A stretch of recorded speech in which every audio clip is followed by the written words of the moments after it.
రాయలసీమ పెళ్లి కొడుకు, కోనసీమ పెళ్లి కూతురు పెళ్లి భోజనం ఎలా ఉంటుందో చూసేద్దామా?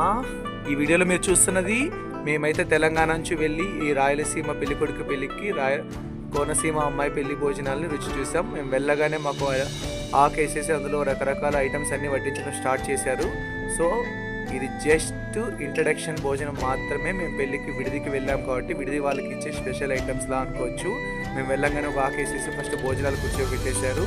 సో బొబ్బట్లు, స్వీట్ రైసు, రకరకాల ఫ్రైస్ అన్నీ కూడా, కాజు ఫ్రై అన్నీ కూడా వడ్డించారు. టేస్ట్ అయితే అదిరిపోయింది. ఒక్కొక్క ఐటమ్ తింటుంటే బాబా కోనసీమ రుచులు అంటే ఎంత బాగుంటాయా అనిపించింది. గుత్తొంకాయ కూర అదిరిపోయింది. కలర్ఫుల్ రైసెస్తో మంచి భోజనాన్ని వడ్డించారు. ఈ భోజనం రుచి అయితే నేను ఎక్స్ప్లెయిన్ చేయడం కంటే ఒకసారి తిని టేస్ట్ చేసిన వాళ్ళు మీరు కూడా ఆంధ్ర భోజనాలు చూసింటే, కోనసీమ భోజనాలు చూసింటే కామెంట్లో చెప్పండి friends. Thank you for watching.